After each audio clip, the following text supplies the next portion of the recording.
All right, we are live. So, welcome to Carolina Poets Poetry Goes Viral. This is a weekly series hosted on the Carolina Poets Facebook page. I'm your MC, Andrew Clark, and I'd like to thank my partners in crime, Kimberly Sims Gibbs and the wonderfully bearded Derek Berry, who help us to curate this series each week. Each week we feature 3 poets with connections to the Carolinas, which means we host some of the best poets on the planet from 2 of the writingest states. So we feature both established poets and emerging voices. Tonight we are fortunate to have 3 powerful and unique voices. We will hear first from Carolina Siliceo Perez, then Denise Duhamel, and we will finish with Zoraida Ziggy Pastor. So I'm going to give you kind of a bio on Carolina. So Carolina Perez was born and raised in the Western North Carolina mountains. Her poetry focuses on the intersectionality of immigration and social injustice. She is an immigrant rights and language justice activist and holds a master's degree from the University of North Carolina at Asheville. Please welcome Carolina Perez. Well, hey everyone. I hope everyone is having a good night. Thank you so much for joining us. I'm really excited to share some of my writing with you all. And as Andrew was telling us, I was raised in Western North Carolina, and I'm excited to share that connection to the mountains and my experiences here. Most of my writing is memoir writing, and you'll hear some poetry as well. So I'll go ahead and get started.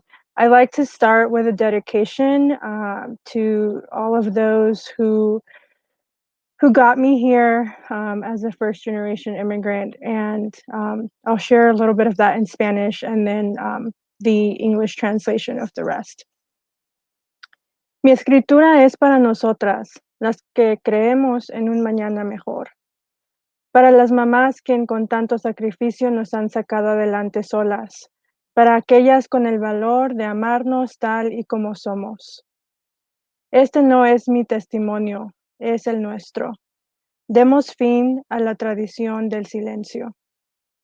For us, for the women who believe in a better tomorrow, for the mothers who through so much sacrifice have raised us alone. For those with the courage to love us just as we are.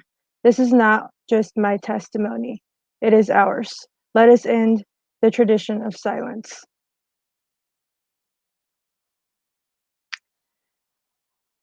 So one writer that I really look up to is Gloria Anzaldúa, and I'm going to share a quick text from her about this theme of intersectionality of language and the borderlands. And she says, until I am free to write bilingually and to switch codes without having always to translate, while I have to speak English or Spanish when I would rather speak Spanglish, and as long as I have to accommodate the English speakers rather than having them accommodate me, my tongue will be illegitimate. This first poem is called My Name. My name is as simple or complex as you find properly pronouncing it. Carolina Siliceo Perez, no hyphen, double last, spelled like the state, but different. I find myself often explaining. Pronouncing it is another hurdle, especially when people choose to pronounce it like the state we live in, and though corrected, continue to pronounce it that way, either way. Our names are indicative of who we are, where we came from, and who we belong to. They determine how we are perceived, and judgment is permanently etched into the random combination of these letters. My name and the way it rolls off my tongue as I introduce myself is telling of the many stories that make me who I am. It is a reminder that I will always be creating space for my existence in this country, in this region, as an immigrant, as a woman, and as a descendant of indigenous people that once called part of the U.S. territories their home.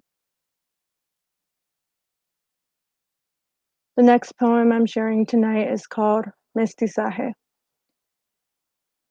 I am a descendant of the mestizos. a product of generational violence, rape, silence, and language loss.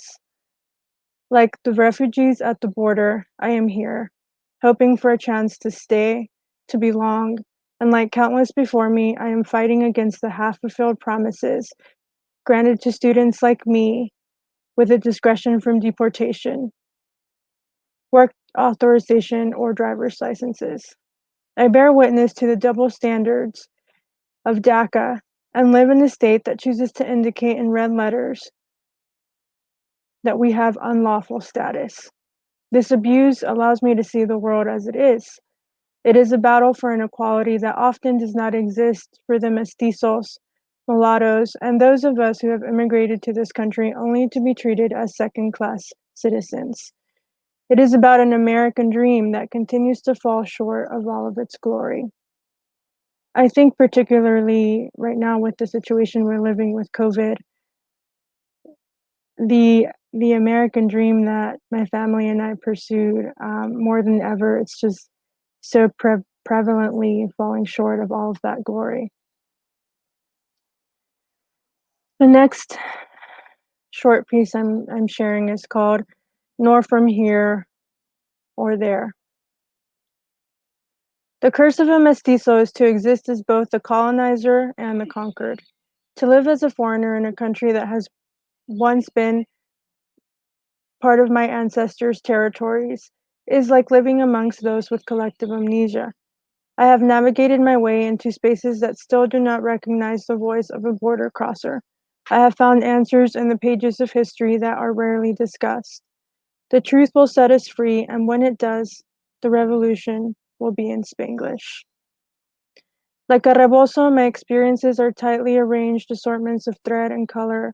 Until better times, I am seeking comfort, change, and justice. Cheers to my existence and the glory of remaining atravesada.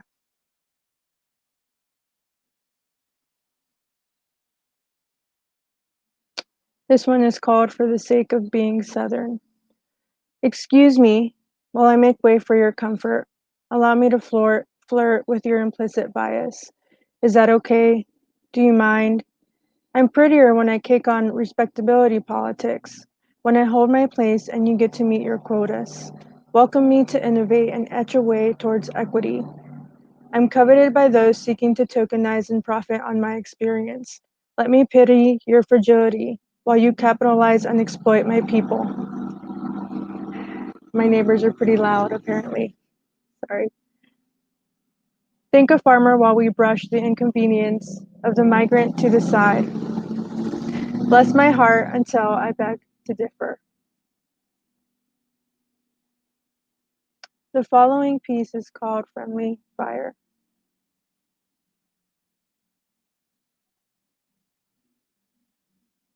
The battle between my Spanish and English is a never-ending story.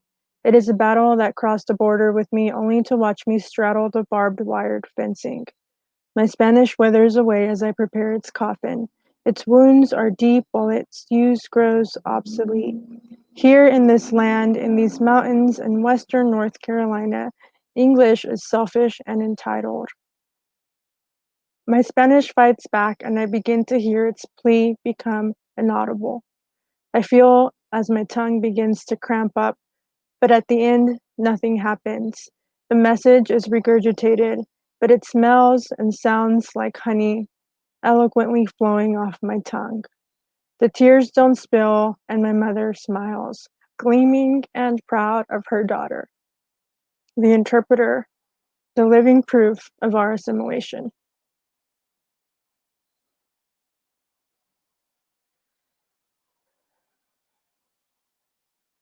Being brown south of the Mason-Dixon line has never been easy, but being brown in this era hurts. I remain in limbo in this small town in western North Carolina, tucked somewhere between hillbilly and Appalachian English. I remain here brown like caramelo, the product of all this violence. Like the refugees at the border, I continue to fight like a bridge across languages and cultures. I am an interpreter of stories, voices, sorrow, loss, joy, and everything caught in between. A neplantera, a border woman, a wayfinder, a trailblazer, a bridge builder, a survivor. I carry the voices of my past and present and the weight of my colonizers' languages. On quiet nights, the drip of the remnants of blood shed on the soil keep me up as I'm reminded we cannot forget.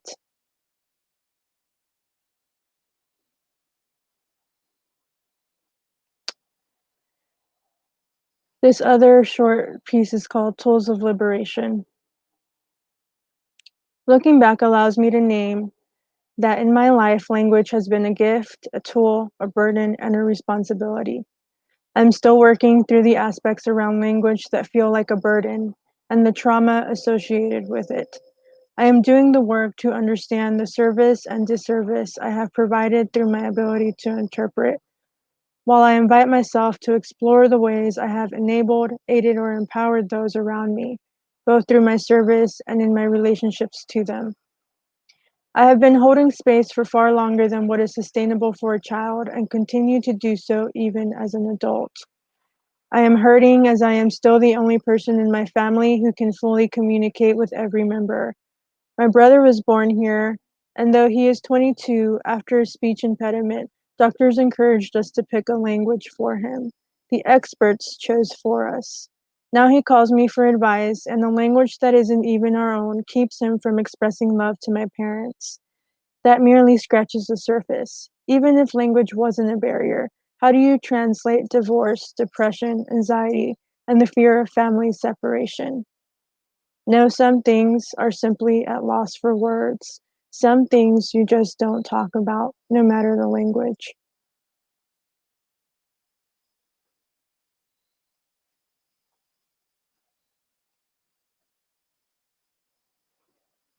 This next piece is called Tongue-Tied. My voice has been ripped and branded through the standardization of my tongue. I navigate through tangled words and borrowed languages to speak my truth. My throat is hoarse, exhausted from the sharp negotiations. I search for the words to convey these inconvenient truths. The words flow lazy and thick like cajeta, begrudgingly spilled in order to serve your complacency. You've inoculated me with the sugar-coated weakness. Take back the language that has only brought us melodies. Keep your privilege and access and the weight it puts on my shoulders. The need to find pretty words, soft words, eloquent and politically correct words, only to find either way they'll never be enough. My spirit is worn, and my brain is ravished by the never-ending need for translation and constant processing of information. Italics and quotations seek to alienate the natural occurring flow of my brain. My tongue grows numb as it survives what feels like 1,000 razor cuts. Broken messaging. No hablo inglés, I wish to utter, but an accent gives me away. I don't speak Spanish, I want to answer, but my accent gives me away. My Spanglish is cast out by my brain's need to perform an exorcism on all threats, foreign and domestic. I don't know if my brain is rebellious, sick, or just too tired. The words flow through the labyrinth in my brain, finding no exit, no exchange. The gears grind slowly, painfully bringing into existence what was written to please and appease others. Hurry, I urge it. This message needs to be conveyed, but my brain comes to a violent halt, its blunt refusal to translate.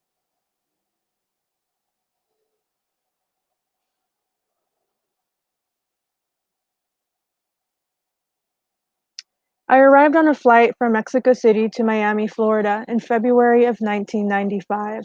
I was 2 years old. My mother often tells me this story as the relentless welling as we embarked on the first flight we had ever been on, the one that changed our lives forever. I cried the entire flight here, she swears, reminding me how somehow I perhaps understood everything we were leaving behind. As if I realized then our sense of place would never be restored. We found a far corner in the mountains of North Carolina and were foolishly misled to believe we were far enough from the border. We newly arrived immigrants were fresh meat, blind to the history of our ancestors waging wars on this soil. We could have migrated to other valleys, I suppose, those that produce grapes for the consumption of fine wine. Instead, we settled for the valleys that harvested the tomatoes that are sliced and served on sub sandwiches. We weren't always on the go. When we first arrived, my mother thought distance could help her process the divorce to my biological father. But this norte, this great north, was not the fairy tale fantasy so many had depicted. Here, my uncles were humble field laborers, and my aunt, who we were living with, could barely keep a roof over us. As a very young child, I recall the arguments, the dysfunctional home we lived in.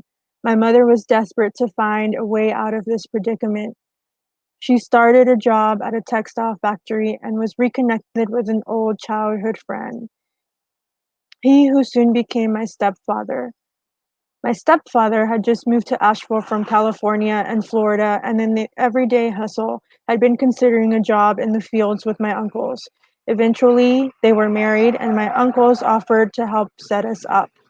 Hoping to be closer to her siblings, my mother accepted the new norm, and we started migrating.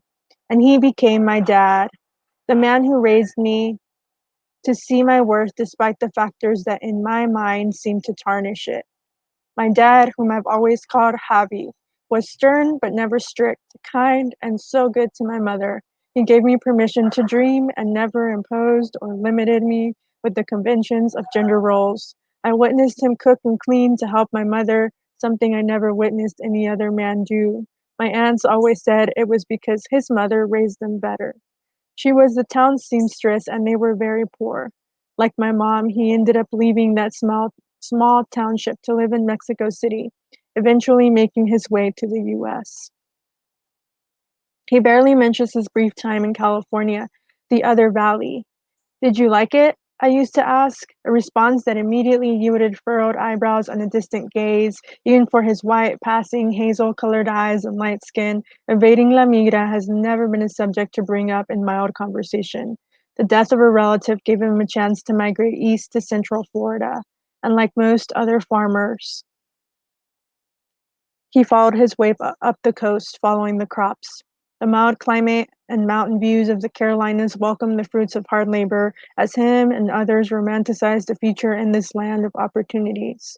It's been more than 25 years, and I still watch my back, he reminds me. In due time, you simply learn La Migra never stops praying. Don't you miss your papas? I ask, and I always seem to ask more than I should. In time, you stop thinking about it. You realize that everything takes sacrifice. Estoy muy orgulloso de mis hijos, he responds, enough for me to understand that to him, being a father is everything. Worth leaving it all behind, worth sacrificing everything for. I'm not sure when I understood we were here without papers. Perhaps it was irrelevant until it kept me from driving and working, or until I understood it meant we could get deported. In some ways, I suppose it felt like we were always running. Mami and Javi studied English together at night, hoping their accent wouldn't give it away, hoping no one would ever know we had anything to hide. We were the only ones in our family with this problem, the only ones burdened with the lack of documentation. I did not know that most folks did not live from mobile home park to mobile home park, and the reason we only went to the dentist once a year was because it was the only time it was free. I did not know that La Migra, aka ICE, aka Immigration and Customs Enforcement, was a federal agency funded by our tax dollars to separate families. But I knew to be afraid and be wary of armed men in uniform. I also knew that for some reason, while everyone else spent their Christmas in Mexico with my grandparents, we were stuck here alone year after year. And every year I would beg Mama to let me go too. Pero mamá, yo también quiero ir a México. I want to go too. It's all mis primas can talk about for the 5 months straight before Christmas. I yell at her, rolling my eyes. They talk about getting their wardrobe ready, the courtyard block parties, the food, and the boys. I tell my mother I'm building my savings to help pay for the trip, the plane ticket, and have an entire itinerary planned, which includes a quick stop to visit my biological father. I remind my mother that helping interpret for my uncles is a guaranteed revenue. Each visit, depending on our success rate at negotiating how much different tomato plants actually yielded, is a minimum of $100 to $200. I recall the times we visited those white older farmers as they commended me for being a young girl who spoke English well. Perhaps I could not cognitively decipher chauvinism or knew the word to assign the situation, but I remember the tight grip of those calloused hands squeezing my bare shoulders. I remember the smell of arrogance, of power, and the bittersweet sarcasm in their laughs when they joked about how my presence always cost them money. Despite I've put on this most convincing argument for my mother, she keeps saying no, telling her that she is being unfair, that I have a right to experience my country, and go out every night, be part of the posadas and the tailgate markets, the mercados with abuelita, knowing immediately that mentioning my grandmother will really upset her. She responds to this low blow by asking me to fetch her portfolio, the thin burgundy brown leather one with all the important documents. As I step to the other room to shuffle through drawers and find it, I keep insisting, but Mom, I know these documents are important. I promise I won't lose them. I'll keep them in a safe place during my travels. I know you're worried about me, but I'm fine. I speak English. I can defend myself. She pulls out the documents, clearly annoyed, and throws them at me. Míralos bien. Look at them closely, she orders. I hold them closer, grinning, knowing I have finally gotten my way. I smile at the picture of my 2-year-old self. Mommy, these are so old, I laugh. I know, and look at the dates, realizing they are expired, not knowing what it means. ¿Dónde están los nuevos? Where are the new ones? I ask. We don't have new ones, she responds. Don't you see? We can't go back to Mexico. You don't think I dream about going back too? You don't think I miss my mother sitting in her front yard eating the fresh picked guayabas? Maybe if you understood what it's like to fear never seeing your mother again, you would have more respect for me. Maybe you would stop being so ingrata and would appreciate what we do have. Now, por el amor de Dios, déjame de estar preguntando por qué no podemos ir a México. For the love of God, just stop asking. Why can't we go to Mexico?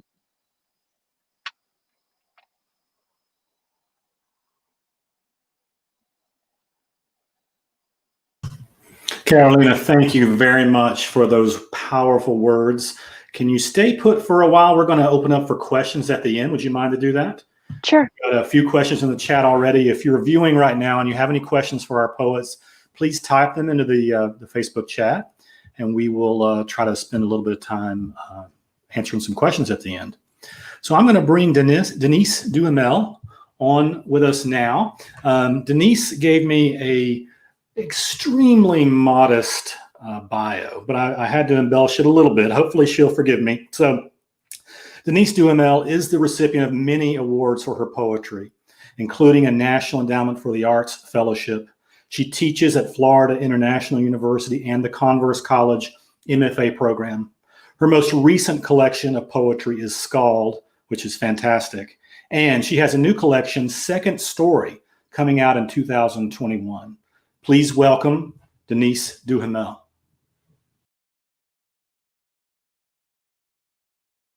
Thank you, Carolina, for your reading.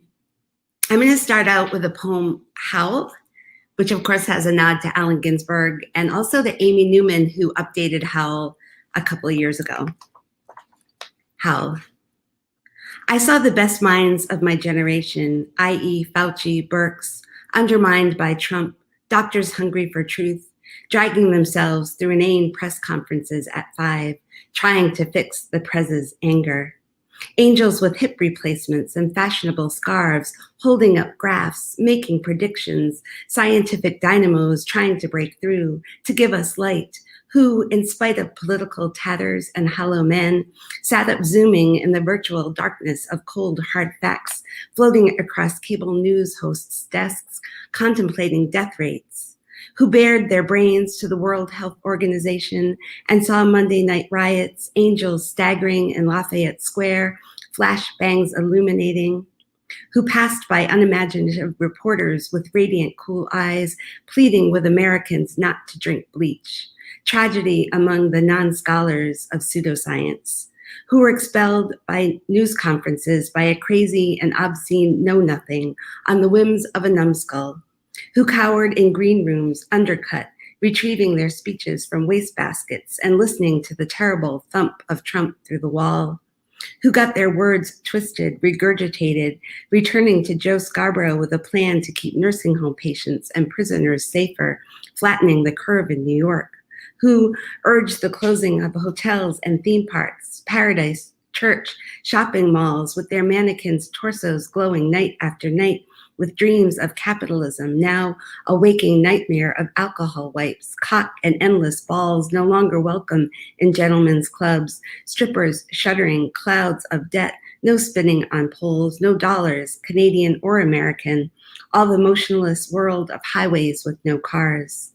Peter Pans playing solitaire on their iPads, plots and more plots dug up in cemeteries, drunken, safer-at-home moms and dads banging pans from windows and rooftops in honor of first responders who were busy at work, their kids home from school, storefronts boarded up, blinking traffic lights, ambulances, but not much else, sun and moon and tree vibrations in the spring dusks of Minneapolis and Louisville and Buffalo, until George Floyd, until the protests began, the best minds of the next generation chanting, demanding sanity from the worst King America, who was clearly out of his mind. I should have mentioned that's a new, well, you can probably tell because of the subject matter, but that's a new poem that'll be in my next book, second story. The next suite of poems I'll read are from Scald, and this one is on the occasion of typing my first email on a brand new phone. When I sign Denise, autocorrect suggests Denise Richards, which makes my ex-husband Charlie Sheen, which makes me a mother of 3 daughters and sometimes more, as I also volunteer to take care of the twins Charlie fathered with his third wife, Brooke Mueller, while she was in rehab. In my new identity, I'm 10 years younger, a lot skinnier, but I haven't read much. In my new identity, I get breast implants so I can be in Wild Things, for which I become pretty famous because of a sex scene with Neve Campbell in a pool. But after that, my acting goes nowhere, except for bit parts and my now canceled reality show, It's Complicated, which only runs for a year and for which Charlie calls me greedy and vain. Sure, I get to be in The World Is Not Enough, but Entertainment Weekly rates me the worst Bond girl of all time. In my new identity, I still have a sister named Michelle. I'm still French Canadian, raised Roman Catholic. I still get to be a writer, but when I'm Denise Richards, instead of poems, I publish a memoir, The Real Girl Next Door. I'm a New York Times bestseller, but deep down I know it's not because I wield a great sentence. In my new identity, instead of overeating, I get more plastic surgery and pose for Playboy when my marriage heads south and I no longer feel sexy and just want to prove something. In my new identity, my mother has passed, but my father is still alive, going to the millionaire matchmaker to look for new love. Though I'm no genius, I'm generally respected because I don't badmouth anyone, even when I'm on Howard Stern. I repeatedly decline to talk about the restraining order or any of Sheen's public subsequent meltdowns. What's the point? Besides, I need to protect my kids. There aren't many famous Denises, and I wonder why my phone, if it's that smart, doesn't suggest Levertov. When I erase Richards, autocorrect still doesn't recognize who I am. As I try to resign, Samsung asks if I'm sure I'm just a plain old Denise. Might I really mean denies, or maybe demise? And this next poem is called Safety Pantoum, and I owe it actually to Ziggy, who is our next reader, because she told me about a podcast in which Eve Ensler, who wrote the Vagina Monologues, she's talking a lot about politics, and Ziggy said, "You're gonna love this," and of course I did. And Eve Ensler says in this talk, "The ones who save us are the ones killing us." And so I love that line and used it. It's called Safety Pantoum after Eve Ensler. The ones who save us are the ones killing us. Religion, corporations, the military, and cops all promise a better future free from evil. The mammogram machine radiates religion, corporations, the military, and cops, our breasts on cold metal plates. The mammogram machine radiates. But don't worry, you're safe, says the technician. Our breasts on cold metal plates, we say we read that exposure causes cancer. Don't worry, you're safe, says the technician. The benefits far outweigh the risks. We ask, but doesn't exposure cause cancer? In 1775, chimney sweeps got scrotal cancer. The risks far outweighed the benefits for those boys diagnosed with cancer. In 1775, chimney sweeps got scrotal cancer from soot. Other carcinogens now for those diagnosed with cancer: tobacco, asbestos, tanning beds.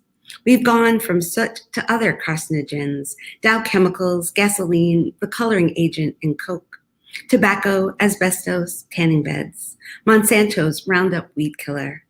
Dow Chemicals, gasoline, Coke's caffeine, hormone replacement therapy, BPA water bottles, and Monsanto's Roundup weed killer all make life easier.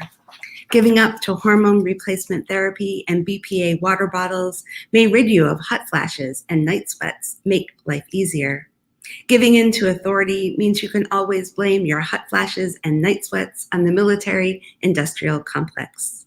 Religious authority means you can always blame God, yourself, or a nebulous enemy made up by the military-industrial complex. Religions all promise a better future free from evil: God, yourself, or nebulous made-up enemy. The ones who save us are the ones killing us.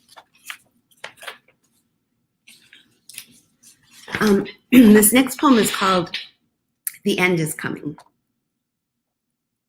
Donna says she won't evacuate. Instead, she'll sit in her backyard under the mango tree with a cup of tea and think about nothing but drinking that tea, becoming one with the tea, until she is underwater or a chunk of debris plops on her head and knocks her out. I believe I will need some kind of help, but I live alone and probably will be alone when it happens. If I still have any battery, I will listen to a Feel Better Fast podcast on iTunes. It's better to visualize while lying down, so I'll be on my couch or on a cot in a shelter, or maybe holding on tight in a whirling hammock. A voice in my earbuds will instruct me how to breathe, and I will try not to think of all the people in Bangladesh sinking to their deaths, or the farmers killing themselves, or the climate change scientists, their cold comfort of I told you so. I will try not to think of the billionaire Koch brothers in some bunker. I will try not to rage as palms uproot and the wind blows me into something sharp and concrete. I will finally give up and let those thoughts run in and out, sending white light to my family members, especially the littlest ones. I'll send white light to those big dumb manatees who circled the nuclear reactor because it made the water so warm, then realize I am a big dumb manatee myself, drawn to Floridian weather despite the costs. Then when the voice says, what will this matter in a year from now, a week from now? Will it even really matter tomorrow? I will laugh my last breath, though it's no laughing matter. It's just a way some of us cope. This next poem is called Fornicating, and it has a quote in the beginning from a Portuguese poet, Adélia Lopes, who writes, "Such a beautiful day, and I'm not fornicating." I have goosebumps from the breeze coming into the window, which is a kind of fornication, but who am I kidding? A breeze is not even a kiss, especially a breeze strained through a screen. I would have a much better chance on the street, where I could perhaps meet someone who wanted to fornicate with me, or someone like me, and I could pretend, I suppose, even to be someone else, give a fake name so the man would never find me again. It's a little scary to say to a stranger, hey, do you want to fornicate? Especially if you are a woman and you want to fornicate with a man. What kind of man would say yes to such a request? maybe a violent one, maybe no decent man at all, since the request is pretty bold, and I suppose I would look crazy. Men are leery of crazy women, and I can't blame them. I could promise a man that I wouldn't stalk him or call him ever, that I am just in it for the fornication, but would he believe me? Even I don't really believe me. Because what if the fornication was a success and I woke up the next morning, another beautiful day, and I wasn't satisfied with just the memory of fornication and wanted another round? Or what if it was lousy outside, and since I'd given a fake name, insisting I didn't want to know his, I had to look for a new fornicator, this time while lugging an umbrella. This time I could look for a woman with the same sad look I have when I want to fornicate. And if she agreed, we could step out of the rain into her apartment. It might not be as scary as approaching another man or as big a leap over a puddle. Anne Sexton wrote, "Once I was beautiful, now I am myself." Then Adelia Lopez wrote, "Once I was beautiful, now I'm myself." Then I wrote, "Fornication is for all the beautiful and unbeautiful selves on both beautiful and unbeautiful days." Not that I knew what I meant. It's just that sometimes it's easy to feel unbeautiful when you have unmet desires or embarrassed that you have such desires at all. I once wrote about a lover who would pet his cat more than me, and my friend said, "This poem is too vulnerable. I feel as though I should throw a coat over this poem." She was right, of course, and I tore it up. I only remember it today because in her author's photo, Adelia Lopez holds a cat. I'm allergic to cats. The lover had to wash his hands those many years ago before he could touch me. Kurt Vonnegut wrote that every character needs to want something, even if that something is only a glass of water. I want to fornicate. I get up from my chair and press my face against the cool screen until there is a dirty grid on my cheek, as though I've slept in 50 tiny beds. And this next poem is called Dogs.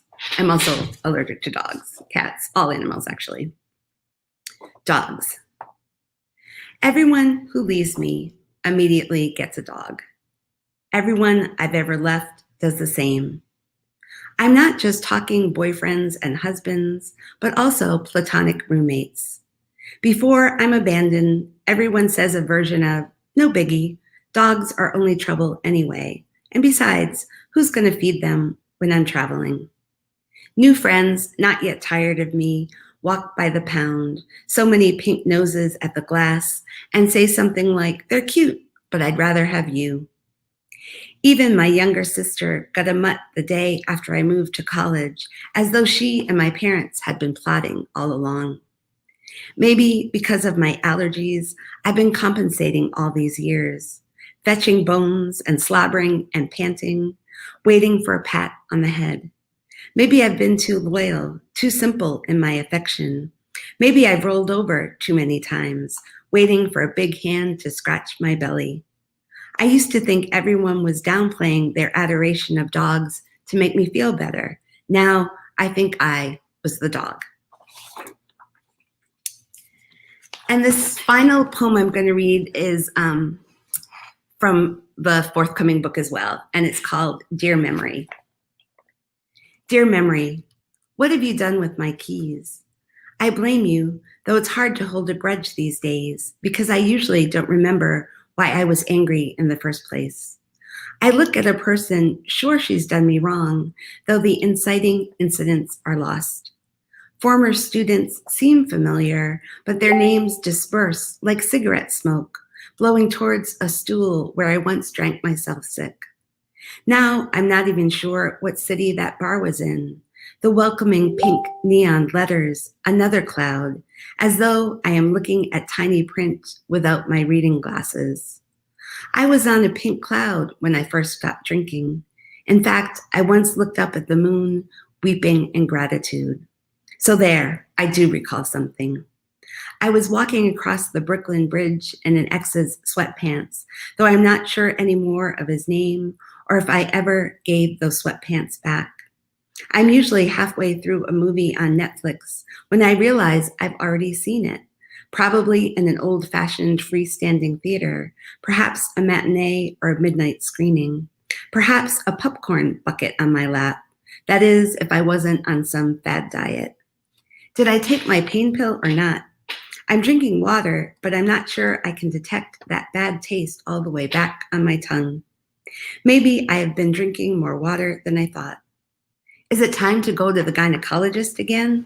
The office usually sends me a reminder postcard, but today I'm holding a letter from the breast center saying it's time again for my mammogram. I usually get a prescription from the gynecologist about a month beforehand. This is how it's been the last few years. I wonder if my doctor is retired or dead. I would call him, but I have forgotten his name. It begins with an S, and I think I remember the exit. I look through the stack of business cards I saved for moments such as this, but no card for him. I go to take out the recycling just moments after I took out the recycling. I stand at the fridge, its door ajar, the cold light bulb, an idea for a poem which I've also forgotten, a sublime dream that woke me in the middle of the night, a sublime dream I was sure I'd never forget. Ah, here is my key ring. But this gold one, with the big square head, what lock could it possibly open? Thank you for listening. Thanks. Thank you very much, Denise. We appreciate it. And tell us about the new book that's coming. It's called Second Story. Okay. And it's coming out in March of 2021. In March. Okay. And we do have links to Scald in the broadcast. So people should check that out. So thank you, Denise. Can you hang out if there are some questions at the end? Sure. Yes. Okay. Thank you. Great. So Ziggy, can you hear me? Yes. Can you hear me?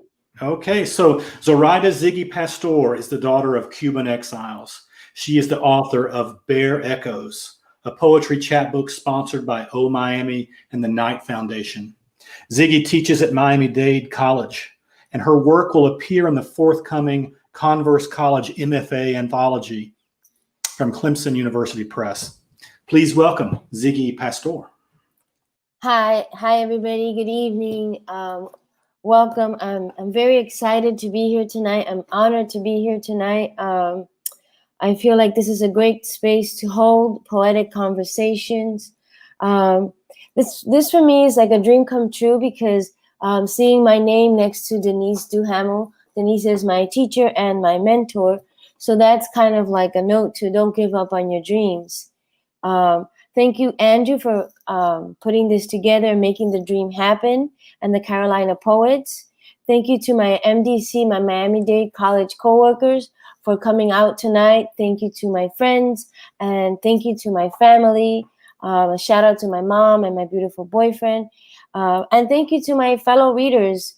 It was great hearing some of Denise's poems again. Carolina, I really loved your work. I really like that you do code switching. That's something that I wrote about when I was graduating from Converse College. And talking about my work, tonight I accidentally chose a bunch of odes when I was getting ready. And so what an ode really is just an ode for praise. You're praising something. You're giving honor to something. And this poem was written actually before the pandemic hit. It's called Ode to the Homebody, because I was a homebody before the pandemic. Ode to the Homebody. Ode to the homebody in my neighbors who park their gold Honda Civic on Friday evenings and don't move it, not even once for groceries. Ode to the homebodies that stay home cooking, watching TV, organizing their closets, working out from home. Ode to the homebody that watches Netflix marathons, pours herself a homemade gin and tonic, orders some greasy Chinese, and blazes episode after episode of Criminal Minds. Ode to the homebody who stays up late smoking, listening to Miles Davis or Celia Cruz on vinyl, pouring another cocktail. Let us drink up the cup of solace and solitude, Come, let us break the bread of home.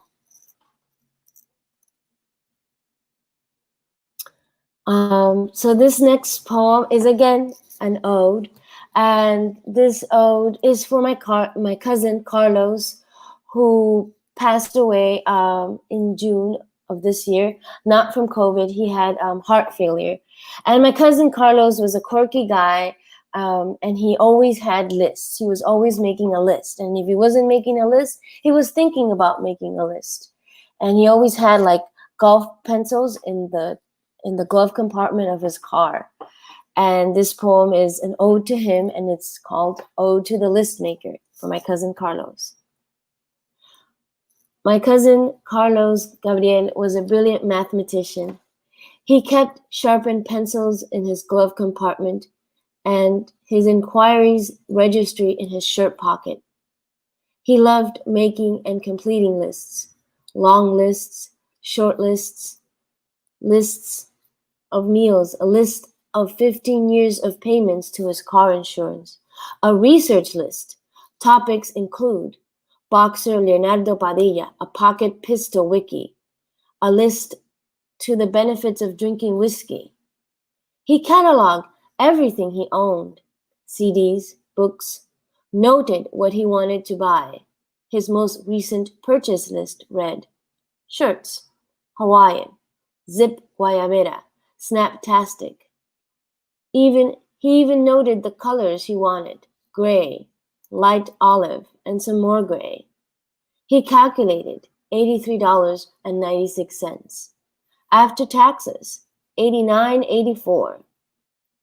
He kept a calendar and noted his weekly drive to the mailbox, when he picked up meds, what was paid and how much and to whom, how long the yard was watered, and when 45 minutes on Sunday, March 22nd, he drank Borden's gin. On March 25th, he highlighted Mother's Day, Sunday, May 10th.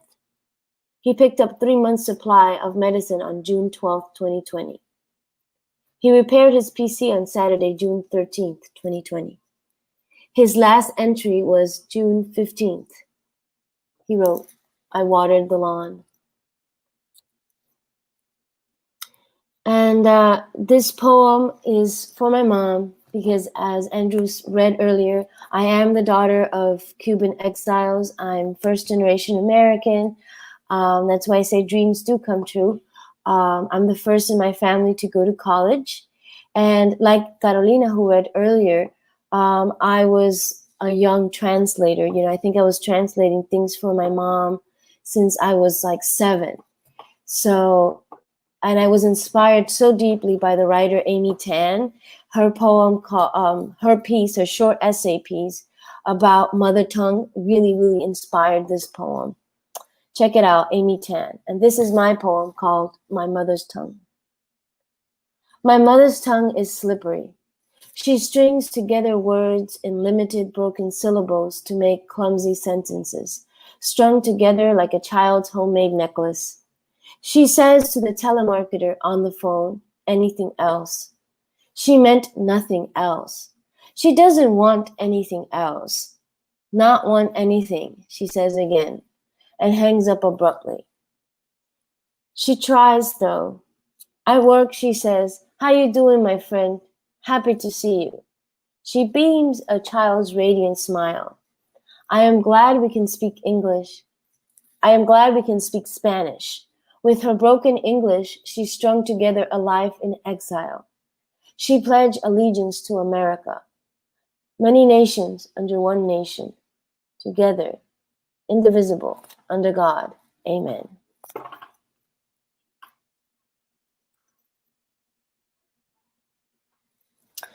And so this poem is called Late Night.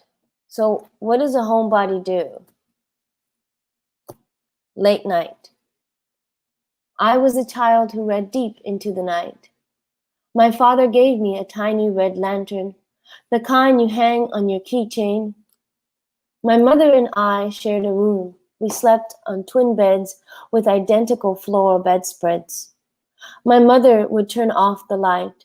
I would lie awake, waiting. Finally, I would pull from under a pillow a discarded purple textbook. I would read it under the covers. I was a hot, sweaty, sticky kid, reading The Lion, the Witch, and the Wardrobe, my tiny lantern, a beacon. And so this is one of the poems that was written, in workshop. Denise knows this poem. Also, Susan is here tonight. Shout out to Susan as well. I just saw you in the chat. And this poem was born in Commerce College, and it's going to be published in this forthcoming collection, as is My Mother's Tongue and Late Night. So I'll have more details on the anthology later.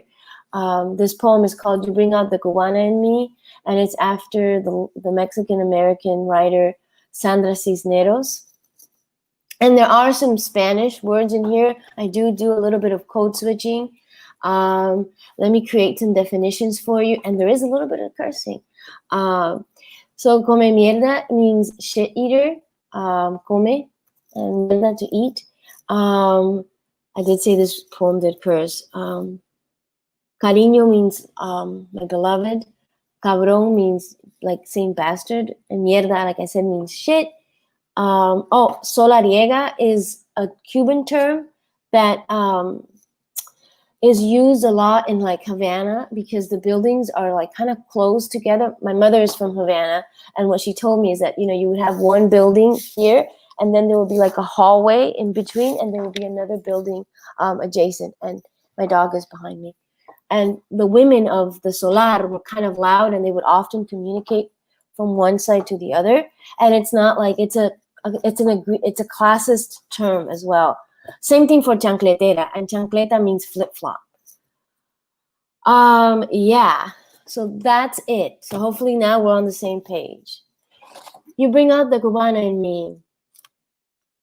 You bring out the Cubana in me, the olive-skinned Caribbean goddess in me, the one that loves the salty kiss of the ocean, the one that loves to sip Prosecco with you. You bring out the Cubana in me, La Virgen de la Caridad del Cobre in me, the very virgin that guides Cubans across 90 miles on homemade rafts. You bring out the Cubana in me, that raunchy, loud, Oye chico, ¿qué te pasa? You bring out the Cubana in me, the one that is teaching you to love guiso de maíz, Spanish corn stew of my childhood. You bring out the Cubana in me, like it or not, cariño. I will let you eat in bed, but don't you spill a drop of coffee. You bring out the Zoraida in me, the bien cabrona no comas mierda in me. You bring out the Cubanita in me, the one cooking you picadillo from scratch, chopping onions that burn my eyes and make me sneeze. You bring out the Cubana in me, the where are you, why haven't you called in me. You bring out the Cubana in me, the your family treats me differently because there's no Colombian in me, or is it just me? You bring out the Cubana socialite in me, red nails and high heels at your cousin's birthday. You have 1,000 cousins. You teach me to love the Cuban hoodness in me. You tell me it's the alter ego in me. You say, Zoraida, you have multiple personalities. A proper Americana who doesn't curse at dinner. A Cubana chancletera solariega, dirty jokes and bad words. You said, come mierda, my mom. See, ¿y qué? So what? You bring out the Cubana in me, loud hands on my hips, moving my body like I roll my R's, as I learn to love you, as I learn to let you love me. Yeah, this is a very Cuban poem. And this poem is about my old hood, my old neighborhood. And where I come from, people have roosters. I might not be from the mountains, I'm from the city, but a lot of people come from like Latin America, and there's a very strong Cuban community, and we have roosters in our neighborhoods. And this is another ode to Little Havana. It's called Dear Rooster. Dear Rooster, and it's after the poet David Hernandez, who we read in Converse. Dear Rooster, damn your incessant cock-a-doodle-doo at 6 a.m. on a Saturday. Let me say it again, 6 a.m. on a Saturday. Why don't you let me sleep in, suspended between waking and dreaming? hair tangled, body resting. How dare you disturb my slumber? I wish I had a BB gun. I wish you'd get squashed by a car. I wish you'd get sacrificed in a Santeria ritual. Your unholy blood spilling and your god-awful screeching. Finally, silence. Dear rooster, where exactly do you live? You look like every rooster owned by my very Cuban neighbors. You roam and trespass in my building at 6 a.m. on a Saturday. Your filthy feathers are a black and white disturbance. Please shut the hell up. I throw a pillow over my head. I am calling animal control on Monday. Finally, I lose all control and throw the covers back. I grab my broomstick. I am armed. This is war. Dear rooster, I stack words upon words. I stack worries of your incessant noise to conceal how much I miss him. I gather these words to break speed and light and bring us back again in the same state, just without roosters. You see, rooster, my problem is I don't speak rooster. You don't speak Zoraida. And you can't make time nor space disappear. So, another ode. What are you guys doing now that there's a pandemic and we can't go out? What date places are you going? Here's an idea. IKEA. This is an ode to IKEA. And I wish you luck when you bring back those things and you try and put them back together with an Allen wrench and only an Allen wrench. Ode to IKEA. Oh, IKEA, IKEA, you boast 2 floors of do-it-yourself confidence. Even if you don't know what a Phillips head screwdriver is. IKEA, IKEA, where I go overboard with the fried egg called Linger God. Yummy, tarty, chewy jelly candy in the shape of a sunny side-up egg. Oh, IKEA, IKEA, where I wander lost among the mid-century modern furniture. IKEA, IKEA, where my date and I learn about our distinct tastes, ducking past bulging, bustling bellies of middle-aged moms and dads.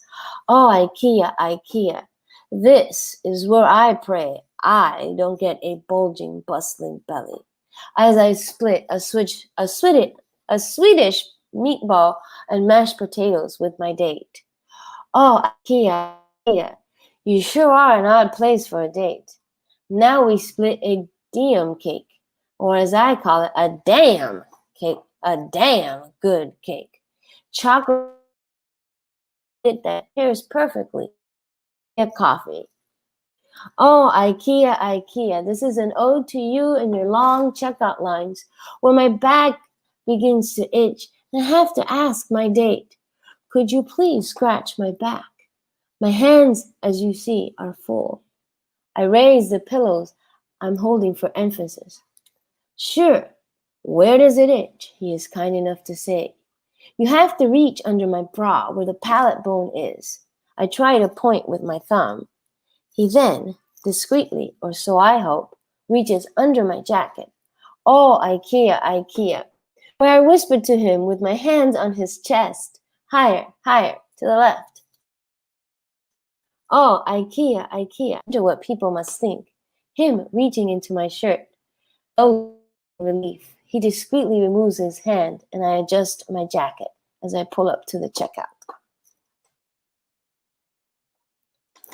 And here's another poem about dating. And then I have one last poem. Ribs. How to eat them on a date. Ribs. A most unladylike food. You wouldn't order ribs on a first date. No, you just wouldn't. Can you imagine? It's 8 o'clock. This new guy, he picked you up in his Mercedes, wearing a nice charcoal button-down shirt. He drove you to a fine dining establishment, and on the menu you see in bold, signature baby back ribs. You would never order them, nope. No matter how deliriously delicious their picture looks. But say you and this guy managed to date for 3, 6, 9 months, and you're still together, and when he picks you up in his Camry wearing a t-shirt, you can ask him, can you take me to that ribs place? Then, and only then, and if he is a non-judgmental fella, then can you order ribs to the inquiring waitress. You wait in delirious hunger, and finally, your ribs arrive. Sweet bourbon barbecue goodness.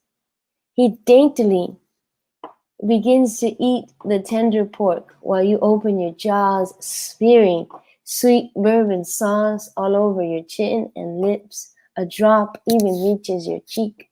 Your red lipstick melts unattractively on your face.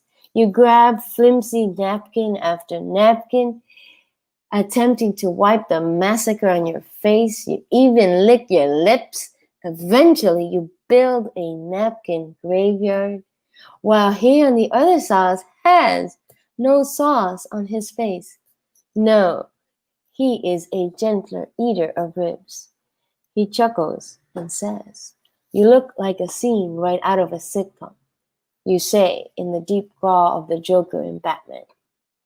"Smile? You want me to smile? Why don't you take a picture?" he says.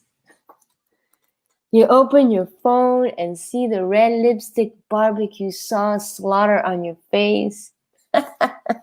Gone your perfect foundation, gone your perfect lipstick, gone your ladylike mask. Hopefully he won't be gone. I laugh because my beautiful mother-in-law is on the chat, and she would die if she saw me eating ribs like this at a restaurant.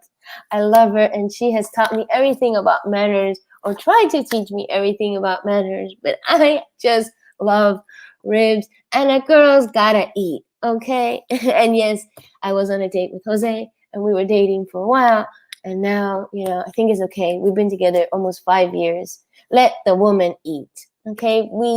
Ladies, we eat, okay? Sorry, I don't mean to be a feminist about this, but I can't help it. All right, so I'm here on my last poem.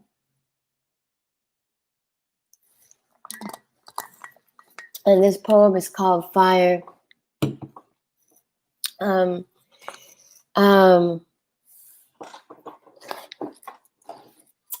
Fire.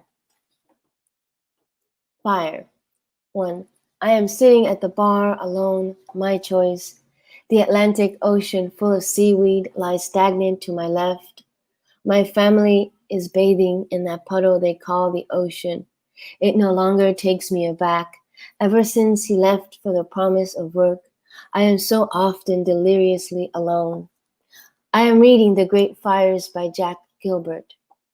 The poet is burning, his body alight, aflame. Love, he says, is one of many great fires. It lasts by not lasting. The poet is burning for the love of his departed Michiko. Upon her death, he searches for her hair all through their house. I too am burning. I too am burning for love, his scent of sweat and cologne. It is the scent of our home. 2.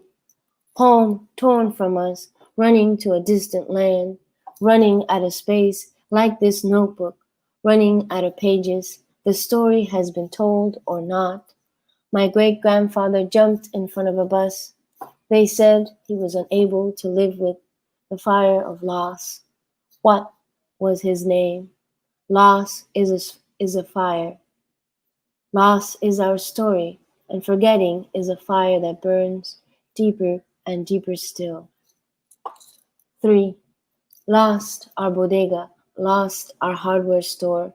Loss is our story. I am an immigrant's daughter reaching the end of this notebook. I have nothing but fire, no property to call my own, just fire, fire, fire, and this notebook aflame. Thank you so much, everybody. Thank you so much. Ziggy, thank you very much for that. That was a wonderful reading. Tell the viewers where they can find your book. This book, Bear Echoes. Yes.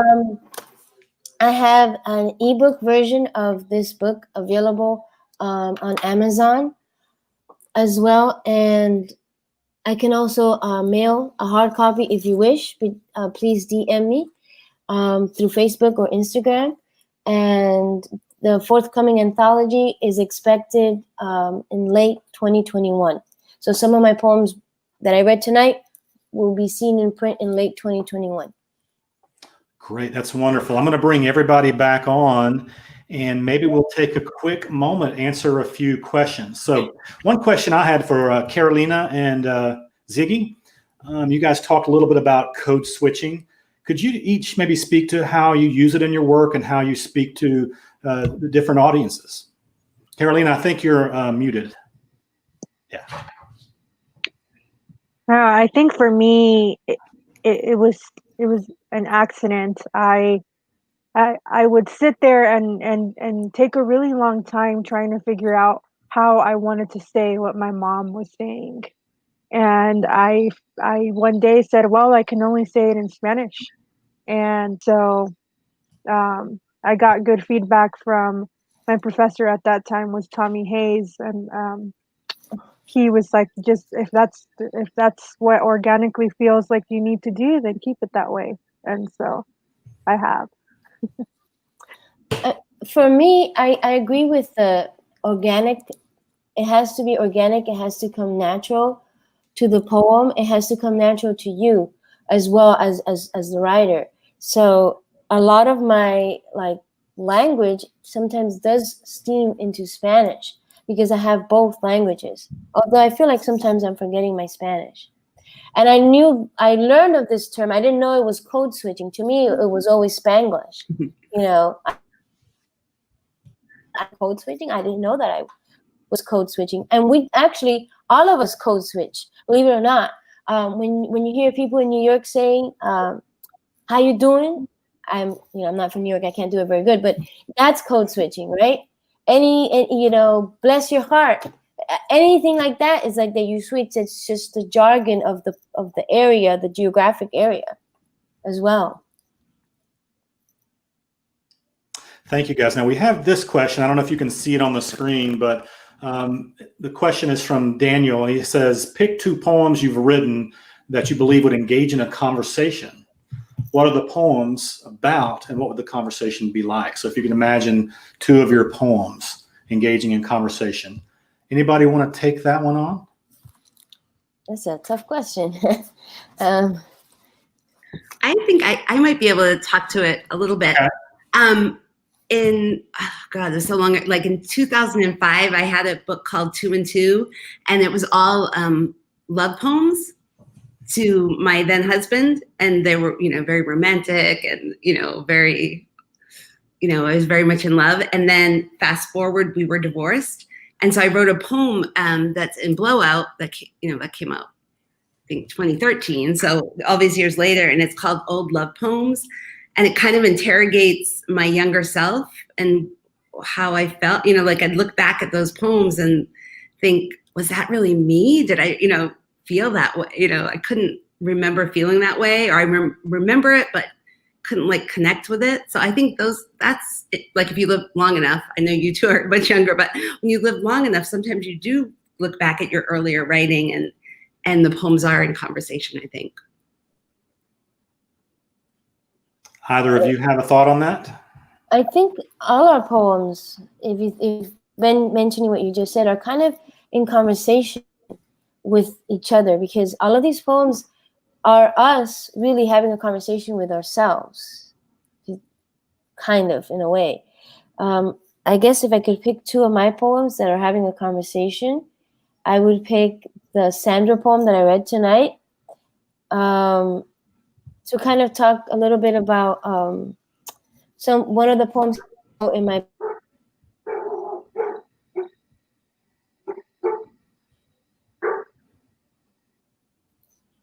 Oh, what happened? Something went black. There you are. You're back. Bear poem.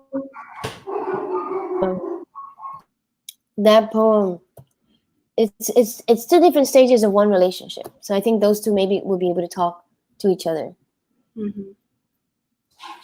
Carolina, do you find that there are themes you return to in your poems over and over, or? Yeah, absolutely. I think two that I read. There's one that talks about just the way my brain refuses to translate, and one that talks about kicking on respectability politics. And I think that I would want those two voices to sit down and have a conversation about the need and the pressure, not just from like a cultural assimilation, but even as a woman, why the need, why the pressure to convey a certain eloquence or a certain political correctness, and maybe talk about the underlying fear there. So. Absolutely. I don't see any more questions, so I want to thank you all very much for participating, and I'd like to thank all of you for watching. The Carolina Poets Poetry Goes Viral series happens each Thursday at 7 o'clock. Curators are myself, Kimberly Sims Gibbs, and Derek Berry. I'd like to thank each of the readers who participated tonight, but please check the links on this broadcast and support their work. So buy poets that move you. And thank you very much for attending. Have a good night. Thank you, Andrew. Thank you. Yes, thank you. Take care. Thank Bye, you. guys. It was great. Thanks so much. Thank you. guys. Bye-bye. Bye now.